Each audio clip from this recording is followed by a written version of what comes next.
Hello friends, आप सभी का एक बार फिर से मेरे इस चैनल पर स्वागत है। आज हम डिस्कस करेंगे क्लास 10th का chapter 8 old man at the bridge. यह अर्नेस्ट हेमिंग्वे के द्वारा लिखी गई एक शॉर्ट स्टोरी है।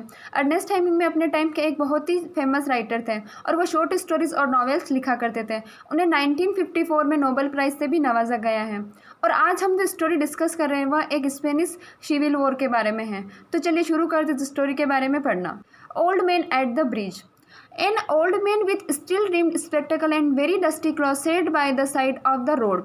एक बूढ़ा व्यक्ति जिसने स्टील की फ्रेम से बना हुआ चश्मा पहन रखा है और गंदे कपड़े पहन रखे और वो रोड के किनारे पर बैठा हुआ है। There was a pontoon bridge across the river and cars, trucks, men, women and children were crossing it. Pontoon bridge का मतलब होता है नावों का पुल। तो वहाँ पर उस नदी पर एक नाव से बनाया गया पुल था जहाँ से गाड़ियाँ, ट्रक, मेंस, वुमेन्स और चिल्ड्रंस वो सब लोग उस पुल को पार कर रहे थे। The mule drawn cars staggers up the steep banks from the bridge with shoulders helping to push against the spoke of the wheels. Staggered का मतलब होता है डगमगाना, म्यूल का मतलब होता है खच्चर। और ऐसी गाड़ियाँ जो खच्चर आगे चला रहे थे, यानी खच्चर गाड़ियाँ जो थी वो चल रही थी तो हिलती डुलती हुई चल रही थी और पीछे जो सोल्जर्स थे वो उनको धक्का देते हुए चल रहे थे। यानी जो खच्चर से बनी हुई जो गाड़ियाँ थी वह जब डगमगा कर चल रही थी, जो सोल्जर्स थे वह उनके व्हील पर धक्का दे रहे थे। The truck ground up and away heading out of it all. और जो ट्रक था वो उन सब के आगे आगे चला जा रहा था। The pheasant प्लोडेड along in the ankle deep dust. और जो गरीब लोग थे, पीसेंट यानी किसान थे, वो लोग कहाँ तक अपनी एंकल तक भरे हुए थे और वो ऐसे कीचड़ से भरे हुए चलते जा रहे थे। But the old man sat there without moving. लेकिन वह ओल्ड मैन जो था वह वहीं पर बैठा हुआ था बिना हिले डुले। He was too tired to go any further. ऐसा लग रहा था कि वह इतना ज़्यादा थक गया है कि वह और कहीं नहीं जा सकता और ना ही चल सकता। It was my business to cross the bridge, explore the bridge heads beyond to find out to what point the enemy had advanced. तो ये मेरा काम था कि मैं उस ब्रिज पर जाऊं और उस ब्रिज को क्रॉस करूं और एक्सप्लोर करूं, यानी खोजबीन करूं। यानी क्या खोजबीन करूं या क्या जांचूं कि जो ब्रिज का जो लास्ट पॉइंट है वहां तक मैं जाऊं और वहां जाकर के देखूं कि दुश्मन जो है वह कहां तक पहुंच गए हैं। एनिमी हैड एडवांस्ड, यानी दुश्मन जो है वह कितना आगे पहुंच चुका। I did this and return over the bridge. मैंने यह किया, वह जा गया लास्ट पॉइंट तक, देखा और मैं वापस रिटर्न उस ब्रिज के यहाँ आ गया। There were not so many cars now and very few people on foot but the old man was still there. अब वहाँ पर इतनी ज़्यादा गाड़ियाँ भी नहीं जा रही थी और कुछ ही लोग जो थे वह पैदल उस ब्रिज के ऊपर से होकर के जा रहे थे, लेकिन वह ओल्ड मैन जो था वह अभी भी वहीं बैठा हुआ था। Where do you come from, I asked him. मैंने उससे पूछा कि तुम कहाँ से आए हो। From Saint Carlos, he said and smile. उसने बताया कि मैं सेंट कार्लोस से आया हूँ और हंसने लगा। That was his native town and so it gave him pleasure to mention it and he smile. यह जो था सेंट कार्लोस, यह उसका नेटिव टाउन था, यानी उसका मूल स्थान था जहाँ पर वो रहता था। तो जैसे ही उसके बारे में जिक्र किया गया तो वह उसने क्या किया, वो उसको खुशी मिली और वह हंसने लग गया। I was taking care of animals, he explained. वो मुझे बताता है कि मैं एनिमल्स की केयर करता था। Oh, I said not quite understanding. मैंने उससे बोला ओ, पर लेकिन उसने क्या बोला उससे मैं पूरी तरह अंडरस्टैंड नहीं हो पाया, यानी समझ नहीं पाया उसकी बात को, लेकिन फिर भी मैंने उससे ओह बोल दिया। Yes, he said I stayed you see taking care of animal, I was the last one to leave the town of Saint Carlos. हाँ, मैं वहाँ पर रुका रहा ताकि मैं जानवरों की देखभाल कर सकूँ और सेंट कार्लोस में मैं आखिरी व्यक्ति था जो वहाँ से अब निकला है। He did not look like a shepherd nor a herdsman and I looked at his black dusty clothes and his grey dusty face and his steel rimmed spectacle and said, what animal were they? वह दिखने में ना ही तो shepherd यानी गडरिया लग रहा था और ना ही हर्ट्समैन यानी चरवाहा लग रहा था। और उसने जो कपड़े पहन रखे थे डस्टी क्लोथ यानी खराब कपड़े, एंड ग्रे डस्टी फेस यानी उसका जो फेस था वह भी धूल से भरा हुआ था, और उसने स्टील रिम यानी स्टील की फ्रेम की चश्मा लगा रखी। तो उसको देख करके मैंने बोला वोट एनिमल वर दे, यानी तुम जो एनिमल्स रखते थे वो कौन कौन से एनिमल्स थे। Various animal, he said and shook his head, I had to leave them. तो ये बात सुनकर के बूढ़ा व्यक्ति बोलता है कि मेरे पास बहुत सारे एनिमल्स थे लेकिन मुझे उन सबको छोड़ना पड़ा। Vote animal were they, I asked. मैंने फिर से उससे पूछा कि कौन से जानवर थे वो। There were 2 goats and a cat and then there were 4 pairs of pigeon. तो उसने बताया कि उसके पास 2 goats थी, एक कैट थी और उसके पास 4 pairs ऑफ पिजन्स थे, यानी कबूतर की 4 जोड़ थी। And you had to leave them I asked, और मैंने उससे पूछा कि क्या तुम उनको लीव छोड़ करके आ गए? Yes because of the artillery, the captain told me to go because of the artillery. Artillery का मतलब होता है तोप। बोलता है हाँ, तोपों के कारण, तोप खाने के कारण कप्तान ने मुझे बोला कि तुम यहाँ से चले जाओ, इसीलिए मुझे उन जानवरों को भी छोड़ करके आना पड़ा। And you have no family I asked watching the far end of the bridge where a few last cars were hurrying down the slope of the bank. तो मैंने उससे पूछा अब कि क्या तुम्हारा कोई परिवार नहीं है? और मैंने ये बात उससे पूछते हुए ब्रिज के किनारे पर देखा, जहाँ पर अब थोड़ी कुछ ही गाड़ियाँ बची हुई थी जो कि जल्दबाजी कर रही थी वो चढ़ाई से नीचे आ पाए। No he said only the animals, वह कहता है कि नहीं, मेरी फैमिली में मेरे पास कोई नहीं है सिर्फ जानवरों के अलावा। The cat of course will be all right, मुझे लगता है कि केट तो ऑफकोर्स सही ही होगी। A cat can look out for itself but I can not think what will become of the others. Cat जो है वह अपने लिए ठिकाना ढूंढ ही लेगी, अपने लिए सेफ जगह ढूंढ ही लेगी, पर मैं ये नहीं समझ पा रहा हूँ कि बाकी जानवरों का क्या हुआ होगा। What politics have you I asked, तो मैंने उससे पूछा तुम्हारी ऐसी क्या राजनीति है? पॉलिटिक्स का मतलब होता है राजनीति। I am without politics he said, I am 76 years old, I have come 12 kilometers now and I think now I can go no farther.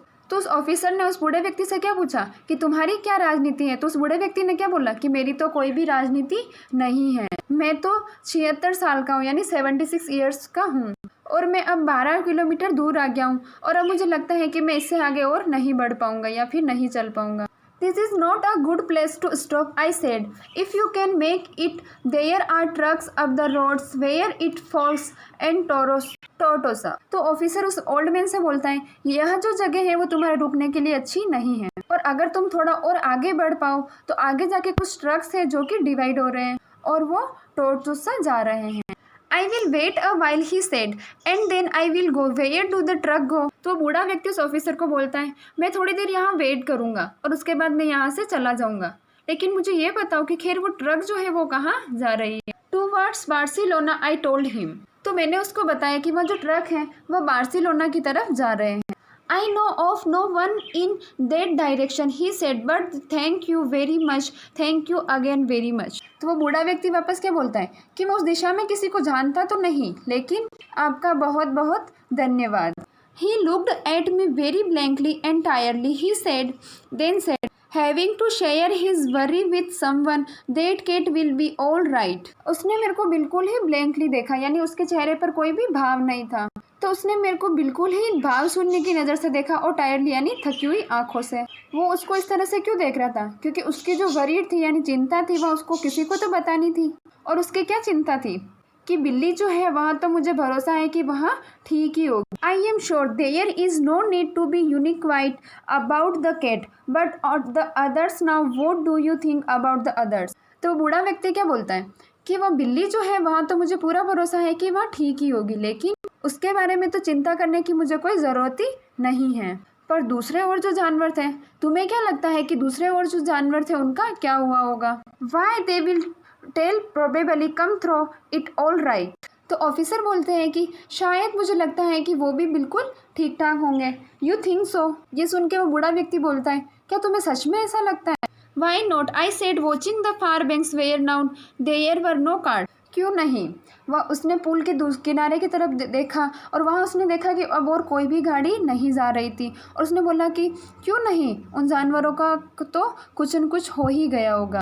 But what will do under the artillery when I was told to leave because of the artillery. तो वो उन तोपों के साथ में क्या करेंगे वो लोग जिन्होंने मुझे बोला कि इन तोपों की वजह से मैं यहाँ से चला जाऊँ? यानी वो बूढ़ा व्यक्ति क्या कहता है कि तोपों की वजह से उन व्यक्तियों ने मेरे को तो वहाँ से निकाल दिया, लेकिन अब वो तोपों के साथ वहाँ पर कैसे रहेंगे? Did you leave the dove cage unlocked I asked. तो फिर वापस मैंने उससे पूछा कि तुम जब वहाँ से निकले थे तब तुमने जो डव थी यानी कबूतर जो थे उनके पिंजरे को अनलॉक किया था? यस, उसने बोला हाँ।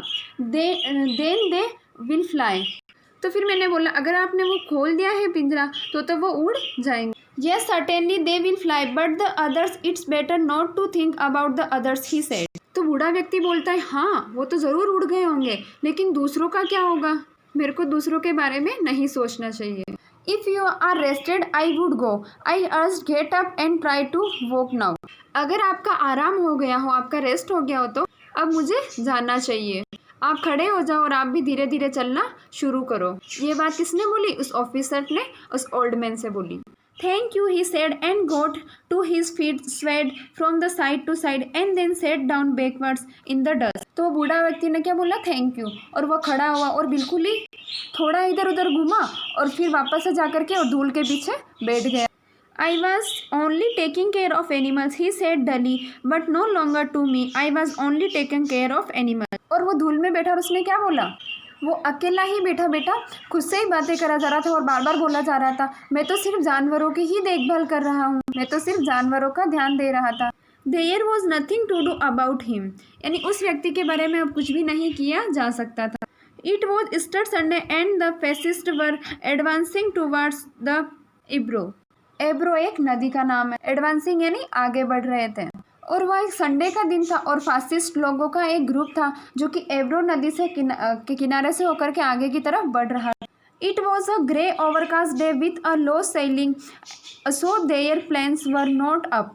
ओवरकास्टिंग का मतलब होता है बहुत ज़्यादा बादल छाए हुए हैं। तो वो एक ऐसा दिन था जिस दिन पूरे आसमान में बादल ही बादल छाए हुए थे और इसी वजह से जो प्लेन थे वह ऊपर नहीं थे। That and the fact that cats know how to look after themselves was all the good luck that old men would ever have. और ये बात कि यह इतना गहरा दिन था कि हवाई जहाज जो थे, एयरप्लेन जो थे वह नहीं उड़ रहे थे और बिल्लियाँ जो थी वह अपनी स्वयं की देखभाल करना जानती थी और वो ही सब एक चीज़ थी जो उस आदमी को एक अच्छा लक दे सकती थी, उसके अलावा और कुछ भी नहीं। और यही ऐसा एक लक था, सौभाग्य था जो सूरज पुरुष जो था उसको कभी मिला हो। तो ये जो स्टोरी है, स्पेन में एक सिविल वॉर हुआ था उसकी स्टोरी है कि एक बूढ़ा व्यक्ति जो किस तरह से सिर्फ अपने एनिमल्स का ध्यान रखता था, उसे तोपों की वजह से अपनी जगह छोड़नी पड़ी और अपने एनिमल्स को भी छोड़ना पड़ा। और अब सिर्फ उसको एक ही चिंता खाई जा रही होती है कि अब वो उसके एनिमल्स को छोड़ करके तो आ गया है, लेकिन अब उनका क्या हो रहा होगा। आई होप आप सभी को स्टोरी समझ में आई होगी।